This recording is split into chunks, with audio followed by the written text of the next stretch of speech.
Hey guys, welcome back to Poppin' Bottles with HBIC. I am the head bum in charge, and we have a hot release that's been all over the bourbon pages. A little controversial, but we're going to see how it stacks up. It is Buffalo Trace's newest release, Traveler, in collaboration with Chris Stapleton, country music star. This one comes in at $35 MSRP. It's only 90 proof. Some people have said that this isn't. Some of the early reviews have been kind of, chastising it, playing it down a little bit. So we're gonna see.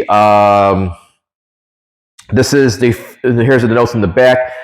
For this first of its kind collaboration from Buffalo Trace Distillery, Traveler brings together the collective artistry of Chris Stapleton and master distiller Harlan Wheatley. Blend number 40 is the carefully curated result of countless hours of testing and tasting. It is a completely unique combination of whiskeys from award-winning distilleries and exactly what you'd expect, a premium whiskey taste that speaks for itself. A completely unique combination of whiskeys. I wonder if that's all Buffalo Trace's stuff or if it's sourced or exactly what that means. Sounds to me like it's not just Buffalo products, it's Buffalo Trace products. It seems like it's other stuff, but I don't want to speak to that. The wording is very interesting on that one, a unique combination of whiskeys from award-winning distilleries. So that sounds like it's definitely from other stuff besides Buffalo Trace. So, all right, let's dive in here. So 35 bucks, didn't break the bank, but it's 90 proofer. All right, here's Traveler whiskey.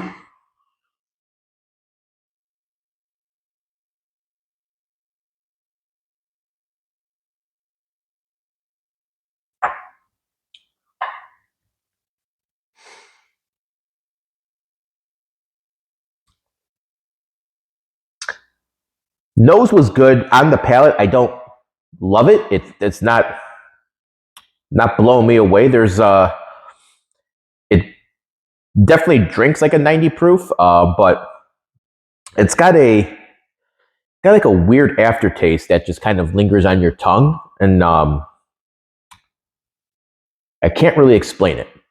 Yeah, it's not bad on the nose, but I mean, this is what that was the neck pour, but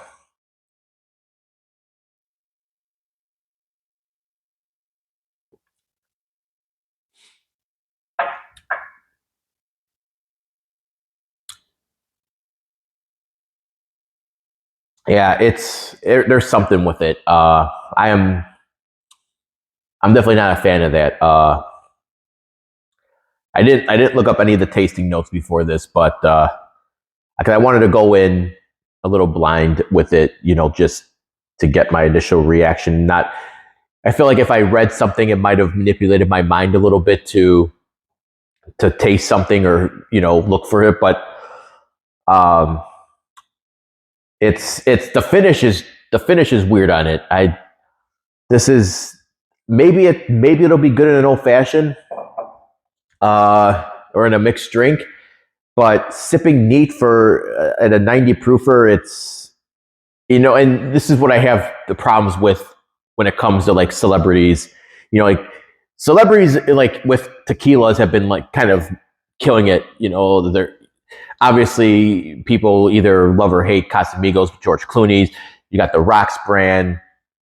There's Michael Jordan's. There a bunch of other celebrity tequilas, and I feel like those get better reviews. You can get away with more of that. The celebrity bourbons, I mean, besides maybe Heaven's Door, I don't really see much. Like the Scottie Pippen one was a god awful travesty. The digits, but there's some of the other celebrity stuff doesn't really do it for me. And this one is probably one of the on the downer side. I'm happy this is only $35. So I don't feel like I went crazy with the purchase. But if they if they spend countless hours tasting and testing this, it wasn't enough.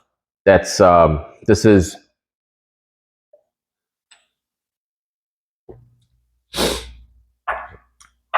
Yeah, this tastes. It tastes young. It weird peppery finish on it. That's almost seems like it's rye, like a very like bad rye, I guess you could say, on the finish. But like, yeah, it's not for me. Maybe some other people will enjoy this. I'll bring it to when we do our whiskey tailgates. I'll bring that out and people can judge for themselves. But usually, if you watch my videos, you know I'm usually a fan of stuff that I pop, and very rarely do I downgrade something as not that good. This is one of the few where I would say, if you're an experienced bourbon drinker, probably pass on that. And if you know someone who is wanting to get into bourbon or just started getting into bourbon, probably don't give them this either. You don't want to ruin them right out the gate. You don't want to ruin their experience. You don't want to besmirch the Buffalo Trace name to someone who's trying to get into bourbon, as much as we like make fun of people who are only hunt Buffalo Trace products and taters and all that. Yeah, it's a miss for me. So, but that's my flash reaction for Travelers. If you have tried this, leave your opinions in the comments below. I'd like to see if you agree with me or if I'm completely wrong on this. But yeah, for another episode of Poppin' Bottles, and hopefully next week I come back with something that's going to be rocking it and knocking it out of the park again. But until next week, guys, see you next time. Are you tired of getting the same old bourbon sitting on the shelf? Looking for something to impress your bourbon friends with? Then head over to Green Valley Wine and Spirits in Bolingbrook and grab one of our single barrel bourbon bum store picks. We've got a 9-year Knob Creek bourbon, an 8-year Knob Creek rye whiskey, and our ever popular Nulu Toasted Wheated. That's right, toasted wheated. So head out to Green Valley Wine and Spirits or message one of the bums. But hurry, because once these bottles go, they're gone forever. Become a bourbon bum today.